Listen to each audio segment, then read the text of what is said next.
Ah, the morning routine. A couple of hours that brings 500,000 of us out and on to Northern Ireland's roads. It's rarely the height of anyone's day. Another day, another dollar. Another day, another tuppence halfpenny. Ready for another day in paradise. It can be a time to make wedding plans. I'm a bit frightened because probably I'll have to end up marrying you. A time to make those final plans. The 2 heels are kicked up. I have told her. You'll put me in a Batman suit. And a time when all plans go out the window altogether. So buckle up, everyone, as we take you on The Commute.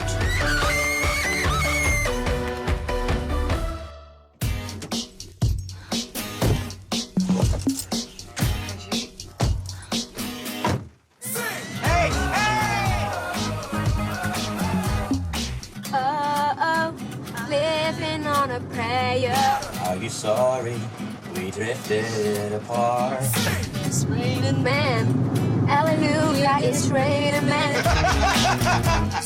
I'll take you home again, Kathleen.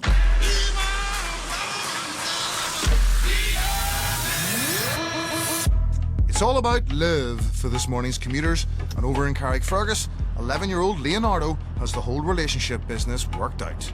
If I would have a relationship, I make sure it's special. I can't have like 10 special relationships. It just doesn't work like that. If you have this special relationship and then that person grows old and dies, yeah, what stops that next relationship not being real? Because you can't get over your last relationship. Yes, it would take me a while. I'd probably like take 2 centuries to get over my one undying true love, but you never know, in 2 centuries the earth might not exist. Way to go, Leah. Cheery conversation on the way to school. See, when I married my farmer, I just have a small wedding. Me and her were in Balmoral show, and our eyes were like saucers looking at the young fellas, all the young farmers. Oh my God, yeah, they were. Check shirts, jeans, and brown shoes. Isn't that right? Yeah, that's right. And they're all going around looking at the massies. I'm going to find my husband at one of the Balmoral shows. I'm not joking. Is that why you always go? No. She goes every year. Yeah, she loves it. She does. I actually love it. Because I'm going to be a farmer's wife when I'm older. I wonder if you get an alibi. Does it have to be young or old? Same age-ish. There's just loads of people that marry at their age. Wrinkles. Well, the thing about men, like, is there even an answer to that word? Men. Kill.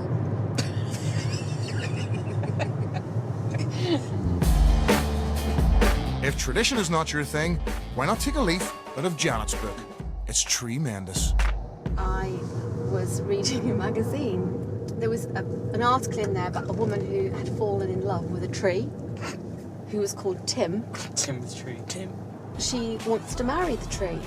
It's a true story, isn't there? Some very odd people about.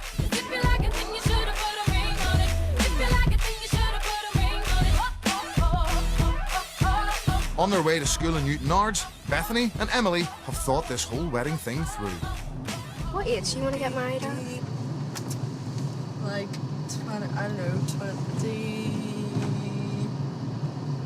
Oh, I don't know actually. I want to get married at 21. I love that number. It's a good number. Oh, okay. What made you want to propose at the age of 4? I was stupid. I didn't have But a I brain. assisted you. I remember getting this little I remember heart. you telling me, like, oh, Leo, you should even give her a ring. No, So you're dumb and you're dumber.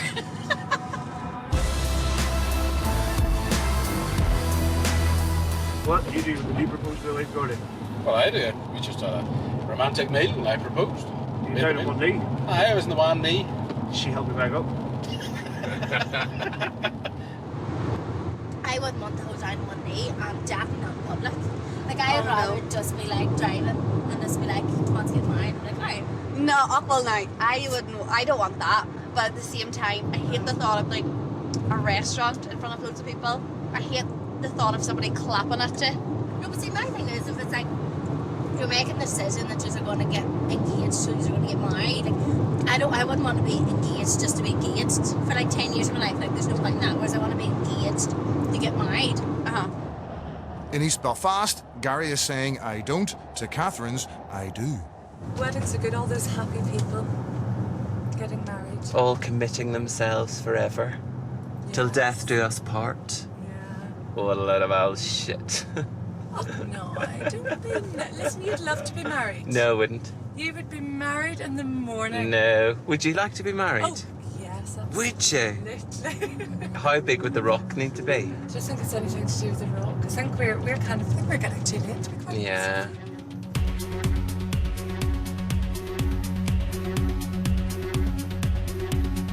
In Newcastle, Connor has an all-out equine theme for his intended.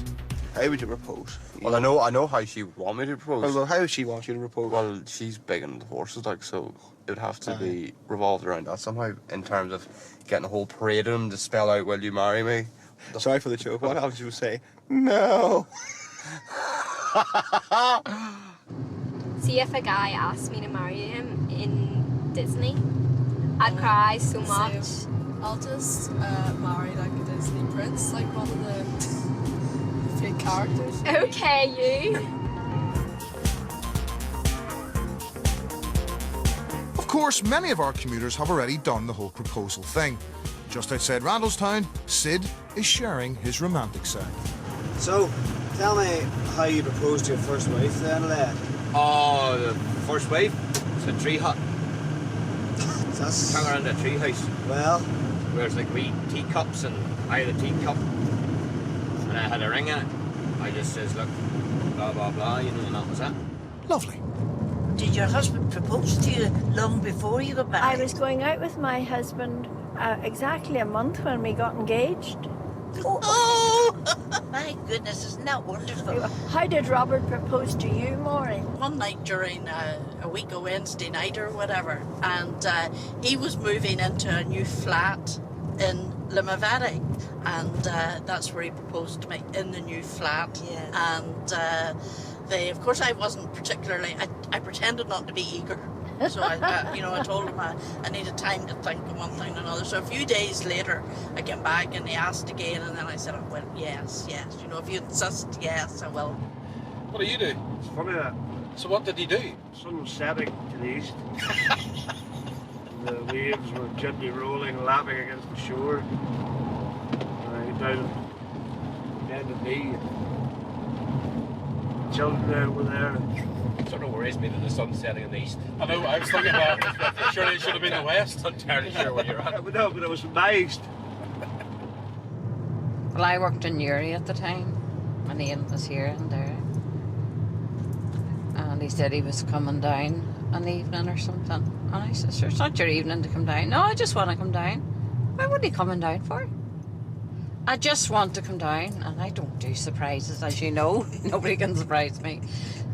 I says, well, if you won't tell me what you're coming down for, don't bother coming down.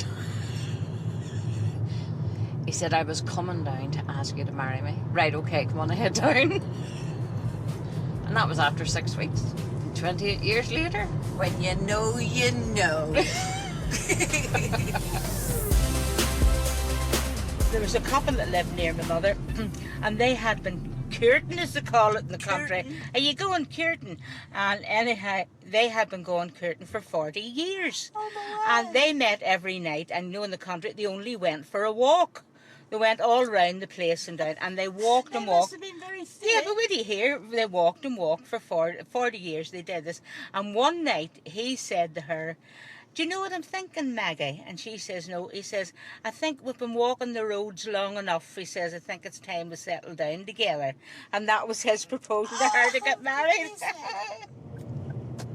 Some parents are like, come on, let's go, daughter, for a holiday to Pakistan. You're like, oh, Make sure you leave your job and make sure you say bye-bye to all your friends. That's right, and bring your British passport. Make sure you bring your British clothes. Yeah. Just in case. I'd like you to meet... You might find someone, or we might find someone. Your cousin. He works in a restaurant.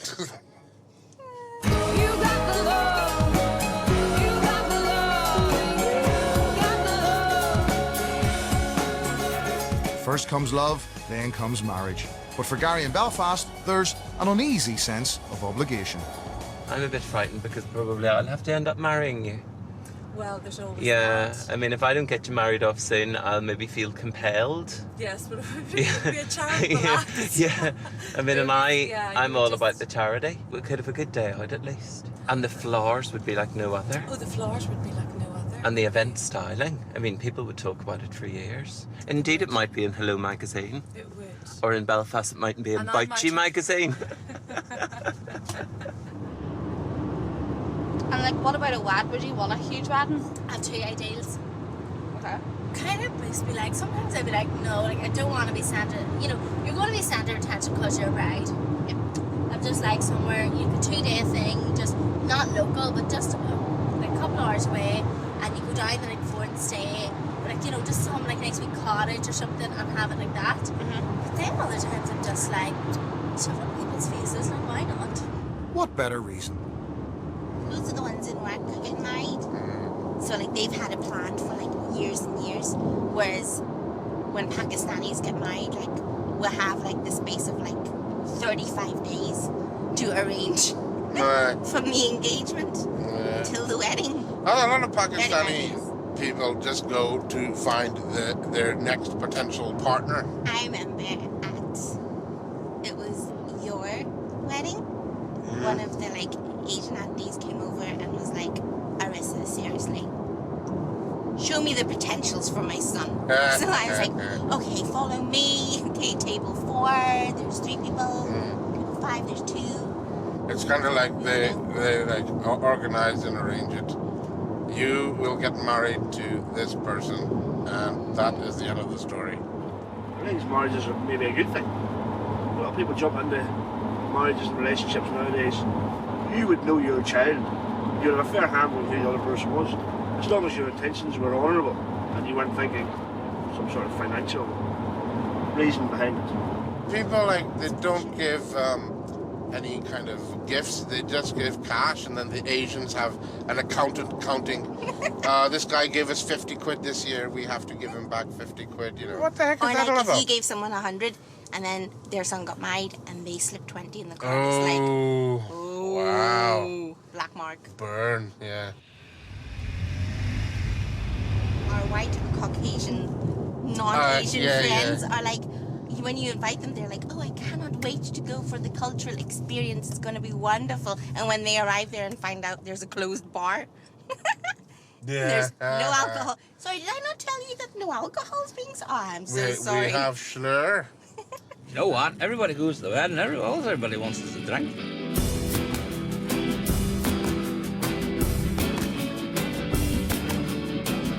On a country road around Newton Ards, Nathan and Robert aren't worried about who or indeed when they get married, but rather where. Would you not just go away to get married, or what would you do? Would you stay at home, or what would you do? Don't know, I don't think I would personally go away to get married. Nah, I don't think I would either. I'd want everybody to experience the day and have a bit So of the crack. boys need a bit of crack. Boys need a day out. Need a good stag do too. But huh? if you feel like going away to get married, I'm available. Is that a hint? You can get married in Disney. What? Can you actually imagine that? I'm getting married in Disney. Same. I'm getting married in Disney. Like What in the front heck? of a castle in Florida. You know, that's actually my dream. You turn up in like Cinderella's carriage and horses, like with white horses and all. That pull up. Does it actually say that? Yeah, it's like really expensive, obviously, but I don't care. Like, you only get married once. Well, hopefully. That's not always true. Yeah. You know, I've been married 3 times, so Yeah. we just sort of rush over there. Well, the first time I got married, right, I was pregnant, and my dad said, no, you don't need to get married. But his brother said, you do need to get married. So the upshot of it was we got married. There was 5 of us at the wedding, and we went back to my nanny Edwards's, and we had fish paste sandwiches, and we had a little bit of a Victoria sponge. Isn't that lovely? And number 2 was... do you know what? I don't even think he proposed number 2, but anyway, we got married, and that was nice. And my third marriage, my third marriage was, I shouldn't have got married really. It was a lot longer. About a week before we got married, we had this conversation to say, really, you know, we should be getting married. This is all a big mistake.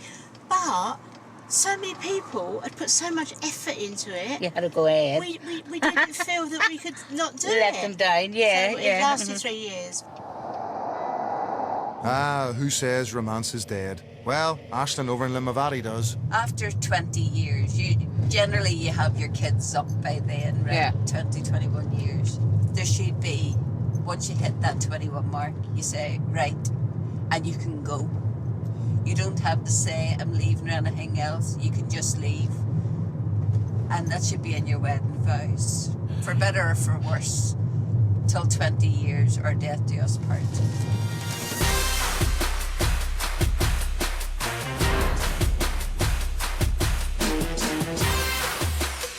It's been a rocky road for celebrities in 2016 with the loss of so many legends. In Belfast city centre, Bilal and Arusa are lamenting. This year, 2016, took Prince. It kept What Kim is my Kardashian. Facebook feed? Did you see the thing about Kanye West? No, what Devastating news. He's still alive. Did you see happened? that? But then people find out more whenever they die. Me, myself Oh, included. that's right. You found out more David about Bowie. them. David Remember? Bowie's music, yeah. And then afterwards you're like, you know. I knew my him goodness. from The Labyrinth. I remember him from The Labyrinth. But Yeah. he kind of freaked me out.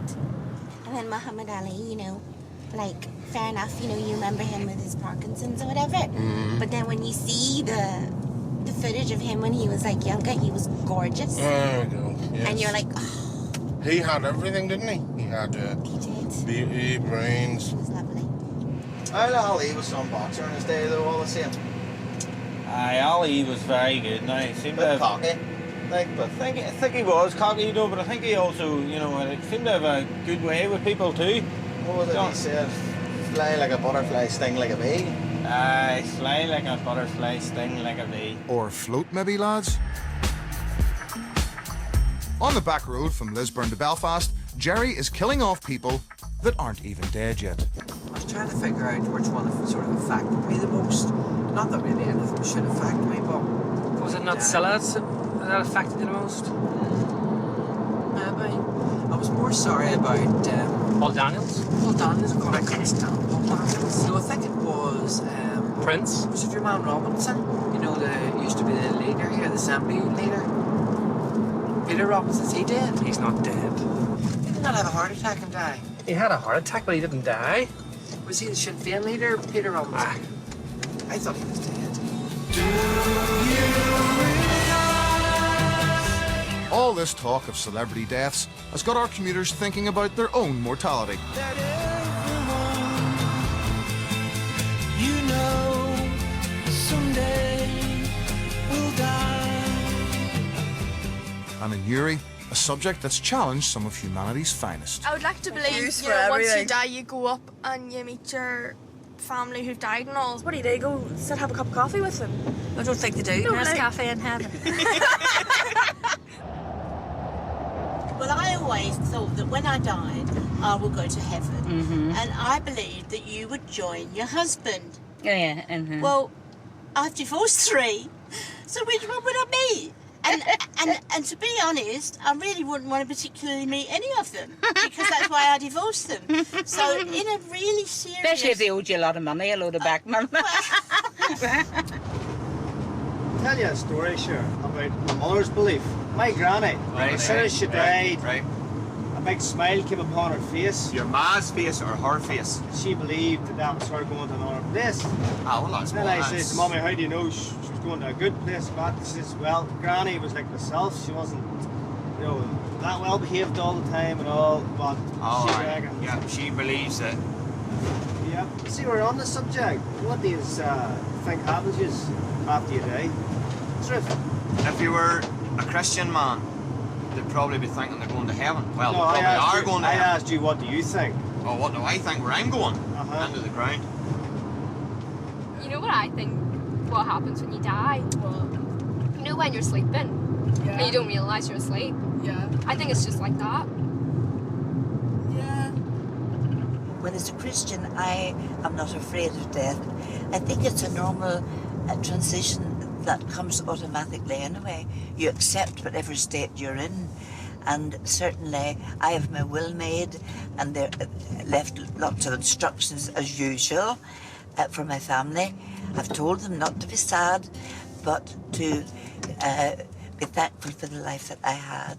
I'm growing old and I wanna go home. I'm growing old and I don't wanna know. I would want a bit of a theme funeral. A favourite theme of mine would be, Ghostbusters. Can you imagine then I could come back and scare them all? You just set up going, who you gonna call? Yeah. For my funeral, you can get ecological banana leaf coffins. I love bananas too. I wonder we should get any of them in Tesco's and make your own out of the box. So I'm going to get that, and you can only get cremated in Roselawn in Northern Ireland. I know, but they keep saying they're going to bring one to Derry. Like, that's a good business venture. If I had the money, I would start a crematorium in Derry. Everybody's down to get it. They are. And see in the paper, they're down in alphabetical order. Over to Joe and Connor in Newcastle for some classic Joe and Connor in Newcastle. It should be an automatic opt-in. If you don't want to do it, opt out. Opt-in, like the donor. Alright, yeah. But is it not already an automatic opt-in? No, you have to manually opt in if you want to do it. But was it not changed there that you're automatically opt-in and then you opt out? No, Is that not? I thought that's what it I think was. it's still being talked about. I don't know. I thought that happened. No. Pop me in the box, put down the date, a couple of good strong nails, and that's it, job done. And then take you up to Roselawn. We'll have to pay for that. But And then where would you like the ashes? the ashes, I think, just probably down in Helens Bay Beach. All right. And then you'll forever be there. You just drift into the Uh-huh. water, just Yeah. drift in. Take a hell of a big tide.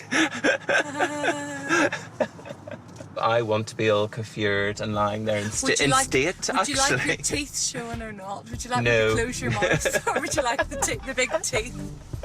You'd be lying like this. And the big white teeth. Like Mr. Ed. When the two heels are kicked up, I have told her to put me in a Batman suit and to sit up at an angle. Why a Batman suit? Just in case I have to fly somewhere. Why not a Batman suit? And I've told her to make sure I'm buried with my watch so I can tell the time. Well, I mean, you have to die sometime. And when you get older, you sort of accept that. And why are we talking about death at this hour of the morning, going to work? Because we feel like death after that weekend we've had. Remember what I was talking this morning about Danny's funeral, and one of the children had brought up this massive photograph of Elvis, because Danny was a big fan of Elvis, so it was sort of sitting on the altar. And I had all these friends that came from Lifeline to the funeral, and one of them later on said to me, Jared, oh my God, he says, I could not believe how like your brother was to Elvis. He says he was a splitting image of Elvis. And to this day, I've never been able to say to him, that was a picture of Elvis, that wasn't him. Okay, everyone, hands up if your mum or granny does this. You love the death column. No, I do not love the death column. You love the death column. But I've got to say, my mother reads the death column every morning. And then she will say, do you remember such and such? No. She went to your nanny's church? No. Lived off Consberg Avenue? Married to your cousin's brother's uncle's family? No. No idea. Dead. Your mother's very funny. I get Very that story too.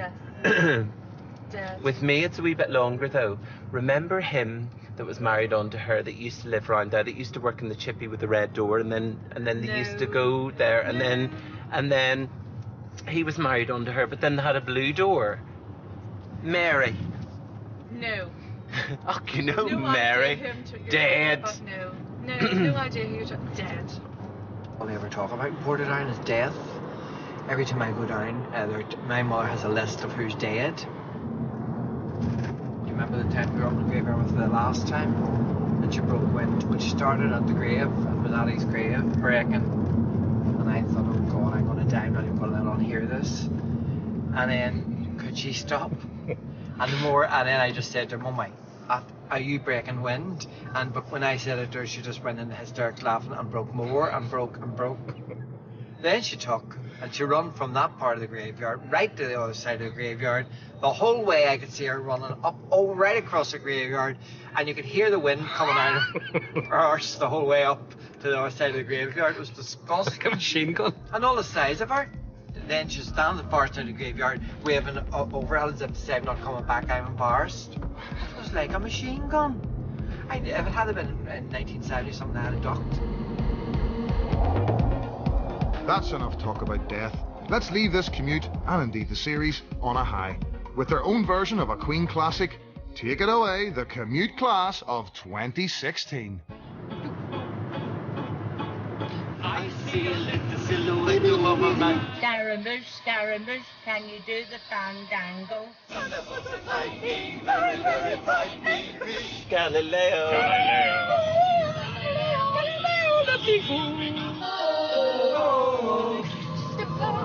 Nobody loves me. I'm just a poor boy from a poor family. Here we go, as we go. Bismillah. Will not let you go. Let him go. Bismillah. We will not let you go. Let him go, for God's sake. We will not let you go. We will not let you go.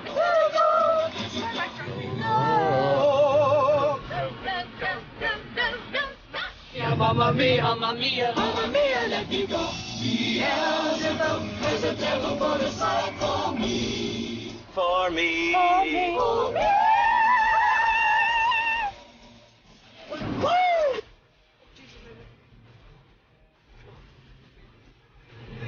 I come over all, is it?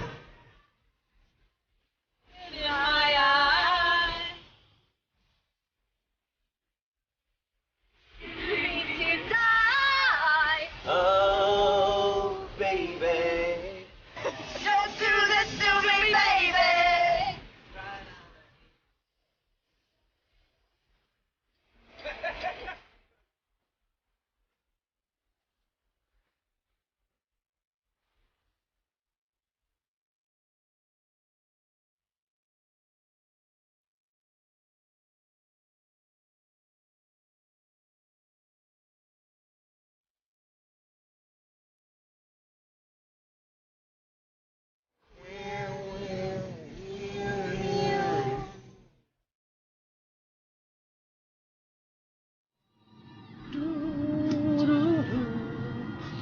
Nothing really matters.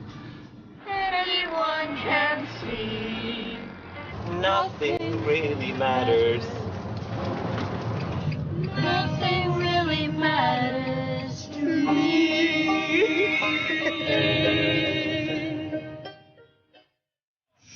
Dana, Laura.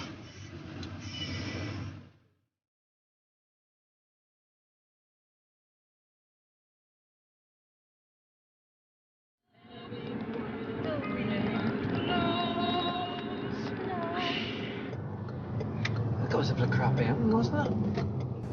Sing with now, sing for the year, sing for the laugh and sing for the tear. Sing with now, just for today. Join local comedian Shane Todd for his brand new show on BBC Radio Ulster this week, mixing his usual topical stand-up sketches and characters. The Shane Todd Show starts tomorrow night at 10:15.